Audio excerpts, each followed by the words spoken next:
point. There, Jared, you're right. No question, whether it's in Waco, Ames, or Lubbock or elsewhere, some are maybe a little bit further ahead and doing a better job of it right now. Does it kind of scare the hell out of you in a way, the way this is going?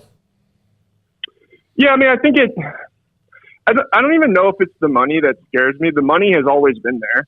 I think you're naive if you think that there haven't been people getting paid. That's just, I think the thing that is concerning to me is now people can openly do this, but there's no checks and balances to anything whatsoever. The NCAA has been completely gutted, probably for good reason. They have no enforcement power whatsoever at this point, basically.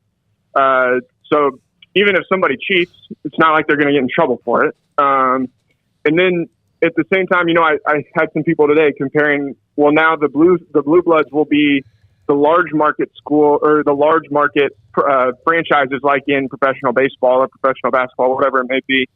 Schools like Iowa State will be the small markets like the Oakland A's or the, whoever. The only difference, the Oakland A's have a collective bargaining agreement that protects them from things like this. You can't, the New York Yankees can't just call up the best player on the Oakland A's and say, hey, man, we'll give you whatever to come and play for us.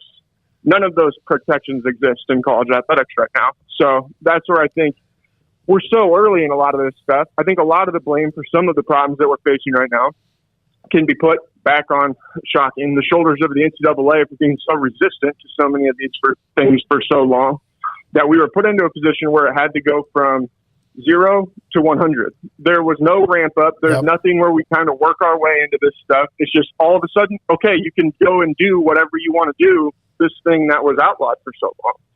And it's a slippery slope, man. Things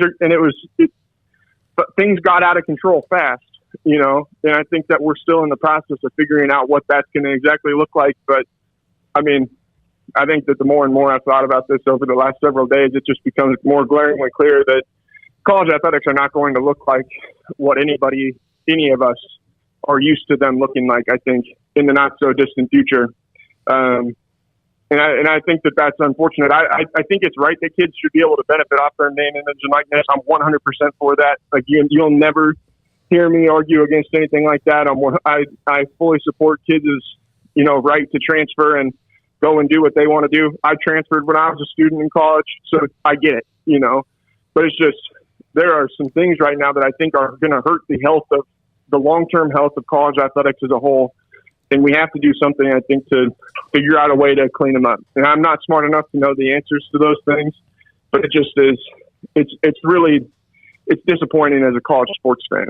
Obviously I write about college sports, but I do that because I love college athletics. I've grown up loving college athletics, gotten to where I am because of that. And to see some of these things happening right now, it stinks. And I was watching